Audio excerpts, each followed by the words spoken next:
Welcome back to the Tracy Take. I am Tyler here with my brother Ryan, and today we are breaking down the final mock draft for the Philadelphia Eagles in this 2024 NFL offseason. It is a full 7-round mock draft, and we're going to go over all of their selections here momentarily. But before we do that, the NBA and NHL playoffs are right around the corner, and if you're the type of person that likes to put a couple bucks down on the game, be sure to click the link down below to take full advantage of the Bet US promotion that they have for all first-time players. It is a 125% match for your first 3 deposits. An absolutely phenomenal promotion that they have going on right now. So take full advantage and click that link down below and sign up and start playing some of the games. And while you're at it, be sure to like this video and also subscribe to the Tracy Take to get notified whenever new videos come out. We're trying to get to 3,000 subscribers by the NFL draft, and we're about 150 away as of the recording of this video. So any help is greatly appreciated. Let's pull this up here for the Philadelphia Eagles. So they did lose a couple of key guys, a couple of key veteran guys overall. Jason Kelsey, Fletcher Cox, both retiring. Congratulations to both of them on a future first ballot Hall of Fame career. I would say for both those guys, or I would say Hall of Fame career for sure. First ballot, most potentially, likely. yeah, most likely first ballot. And they also lost a couple of other guys as well on the defensive side of the ball, such as Kevin Barrett and the safety. And I think that's one of the things that's unique about this. And I know they got C.J. Gardner-Johnson as well. I think one of the things unique, though, they still, in my opinion, in our opinion, the channel opinion, still need some help in the secondary as a whole. Just need to get a little bit younger. But I think one thing that Kool-Aid brings to this team is he does have some potential to kick out to safety as well. Yeah. At Alabama, he was, by all reports, like the leader of that secondary. He was the one that was calling a lot of plays and making sure everybody was in their right position. And I think he could kick over into a strong safety as well. And also, too, with the way that the NFL is shaping up with a lot of receivers, with a lot of four receiver formations, or even 3 receivers in a slot tight end, so to say. A lot of times you're going to need to have a lot of corners just out on the field just in general. And I think he's a guy that can be pretty versatile. And so I think he provides some versatility to Philadelphia. I think he provides some depth overall. And I think you can interchange any cornerback here if they like Nate Wiggins, if Quinion Mitchell falls to them a little bit. Cooper DeJean, I think, was taken a little bit before this. So it's to anybody, really on what their overall take would be. What are your thoughts on Kool-Aid? What are your thoughts on Philadelphia taking a corner? And what are some other potential options you think they could take here?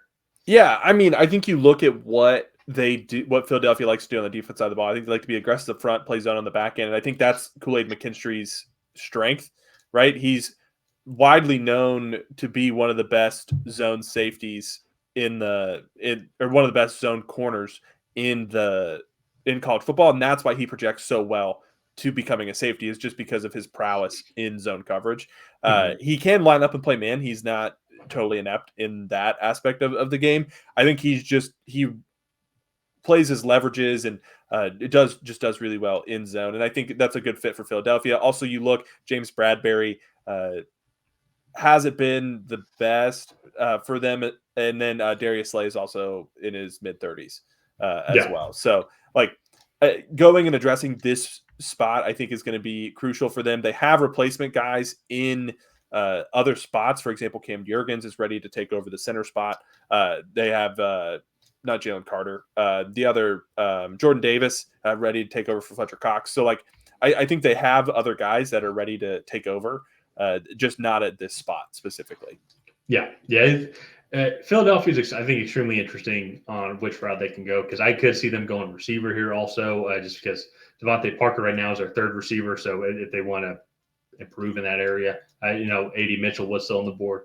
If they want to try and maybe replace Jason Kelsey, if they want to trade up and go get JPJ or Zach Frazier, if he was still on the board, I think that might be a little early for Zach Frazier.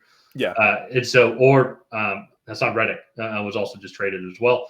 Maybe go get Leatu Latu if he falls a little bit as well. We'll address edge rusher here, I think, on the next slide, because they have 2 second-round picks back to back, pick 50, pick 53. We do address the receiver position. I kind of mentioned that as well. They go and get a good, in my opinion, good 3rd receiver to really complement, I would say, Devontae Smith and A.J. Brown. Really like Roman Wilson. I think he's just very consistent and can be reliable. Yeah. And then a couple picks later, go with Braylon Trice. I think, honestly, pretty similar, I would say, to Roman Wilson, just in an edge category as well. He's pretty consistent, pretty reliable. He's going to have a good motor and can start to kind of rebuild a little bit on that edge rusher moving on from Hassan Reddick. I know they have a lot of depth there already, but still, I think when this defense was top notch in 2022, when they made that Super Bowl run, they had one of the best defensive lines I think that we've ever seen. How many sacks did they have that year? It was almost record breaking. It was like 70, something like that. 72. Yeah. And so I think keep replenishing that defensive line here. They've lost on some veterans. I know Brandon Graham is getting older as well. He did resign for one more year. So I think you're going to want to still keep replenishing that edge rusher position as well, and that receiving room also.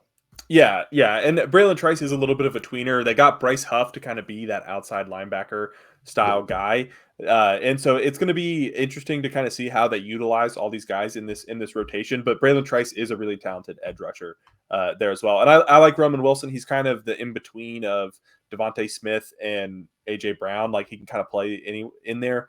But I like both of these picks. I think they're solid. Moving on now, they don't have a third-round pick. Moving on to their day 3 picks, they have 5.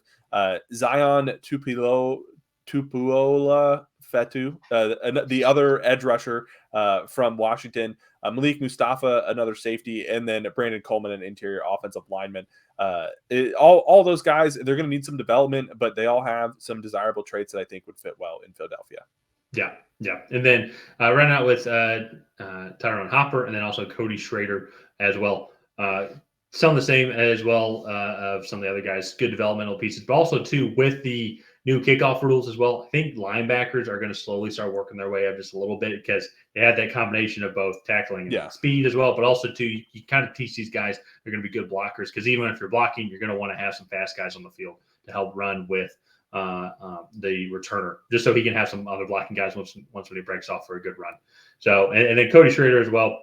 Once again, they're kind of just help a little bit of depth as well behind Saquon because I believe Boston Scott is still a free agent. I don't think anybody has signed him just yet. And then Kenneth Gainwell, I think, is also coming on to his last year of his contract. So, I think you're trying to find good value pieces, just some good guys to develop at this point in the draft. Yeah, and that's, I think, all you're trying to do on any day 3 of the draft. And if you have a guy or two that becomes a contributor, I think that deems day 3 a success. So, all in all, though, for Philadelphia, I think they have a lot of good pieces in place. I know they did lose a few critical guys in Jason Kelsey and Fletcher Cox that you mentioned before, but they have guys ready to take their place. I think they just need to add on a few other key contributors. And then I think mentality-wise, I think they need to get back to where they were at the beginning of last year and end of 2022, just because I think they started out 10-1 or 11-0, and then like they lost like 5 or 6 straight to end the year. So, but very kind of actually pretty shocking just with the collapse that they had. So looking to bounce back from that, and I'm confident that they will. Yeah, so let's go ahead and wrap up this mock draft here. If you guys have not already, please go ahead and like and subscribe. Leave a comment down below on what you thought of this Philadelphia Eagles 7-round mock draft. Did you love it? Did you hate it? What would you have done differently than that? We'll see you guys next time.